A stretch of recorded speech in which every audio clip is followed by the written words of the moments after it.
Good evening, everyone. It's Lisa from Don't Run with Scissors here with another Technique Tuesday. Luna has been running around. She has been sighted. We'll see if she decides to make an appearance in this video or not. Last time on Technique Tuesday, I was showing how my Dreamweaver stencil, it has a small bend in it, and I wasn't getting a clean embossing using the embossing paste.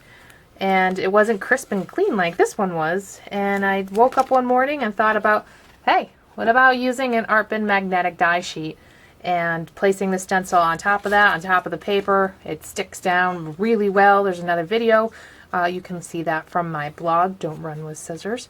And then we also used a little bit of the Versamark ink to add some of the Perfect Pearls. This one got a little red on me, but you can see the green. That really just kind of accentuates the gold metallic embossing paste that I used.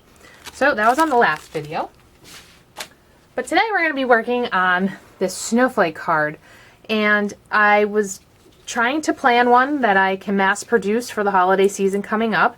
And I was just really unhappy with all the dies that I had and even this particular punch.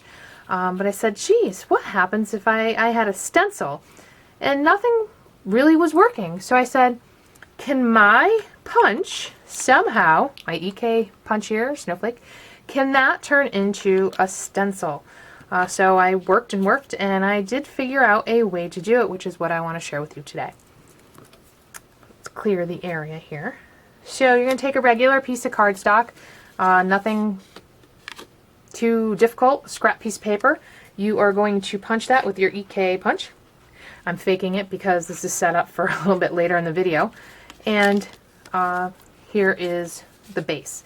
You could always use this as a stencil for embossing paste, whipping spackle, which we're going to be using, inks, dyes, chalks, 3D stamp paint, however you want to do it. But again, it's only going to be used one time. You don't have the ability to clean it off because it probably will get a little wet and damp, and you're going to lose the crispness by using it with these products.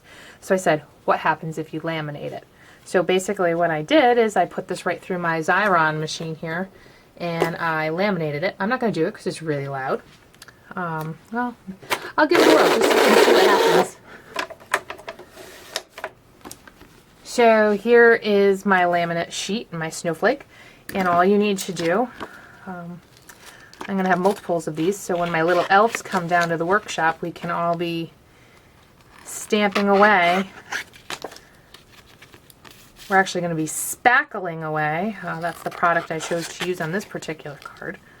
So this is all cleaned up on the edges. The one thing I didn't share with you is that when you pick the size to punch in the card, consider what you are going to be putting the paste, the embossing paste, on. And you can line it up and you can actually put edge marks here. So once you laminate it, you can put this right on with a piece of tape and it'll line up exactly where it needs to be. So, like I said, this one was prepared. My punch, it probably needs to be run through some aluminum foil. It does have a little bit of sticking issue, but you were going to wonder what I got you into when you put your laminating paper in there, because it will get stuck.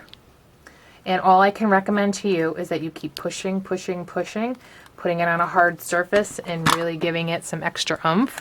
And you will start to see the plastic pieces peeling off from the laminate that you punched.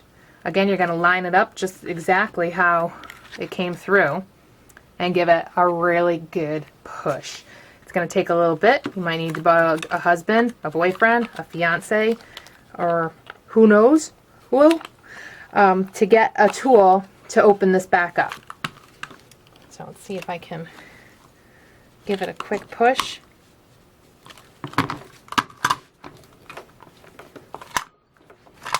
See if I can get it to release. Again, mine has an issue anyways.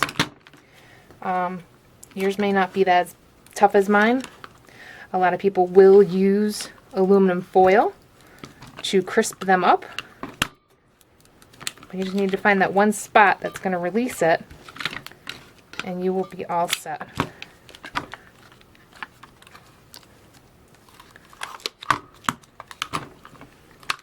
And give it 2 more seconds. Aha! And there we have it. Wasn't going to waste your time much longer. This one in particular, I already did put the little line marks on because that's where I'm going to be lining up my paper.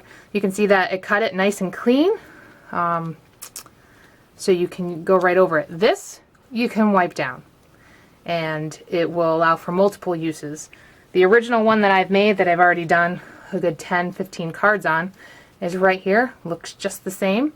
I would have wiped it down. I was playing with it earlier, but we decided to make a new one. So now with the Whip Spackle, which is a really nice light product by Faber-Castell, I'm going to take my green cardstock that I want to put it on, and I'm going to line it up exactly how I marked the back of the stencil. Whip Spackle is another product that once you put on, you want to get whatever utensils you're using into water. If you were using any regular metal die, a Dreamweaver stencil, is really what I meant to say the first time. You want to get that into water. It does dry pretty quickly. And on the paper, it just does the same thing that the stencils do. Just like frosting a cake. If you get a hole, you can go right back over it, smear it on. This one in particular doesn't have to be perfect because I am going to cover it in glitter. So let's give this a quick wipe.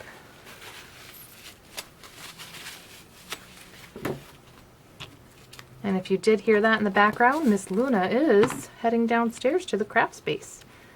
So we're going to peel it. Nice crisp stencil. Get the tape off there. And I have a large jar of diamond dust that we'll be using. I don't have anything to put it on at the moment. A piece of scrap paper here.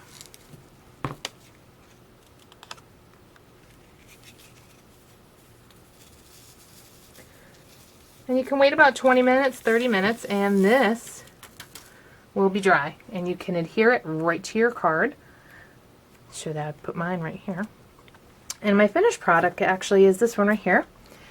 It says Snowflake is winter's butterfly. I couldn't decide if I wanted it to say flakes make the best friends. If anybody knows the people that I associate with, this is very appropriate on some of the cards, and I'm sure I'll be using it again for this holiday season.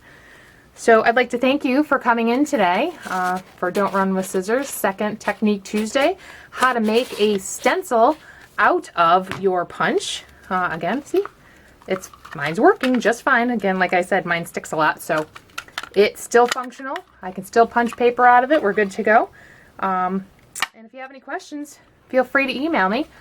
Don't Run with Scissors, blogspot.com. Thanks, and have a good night.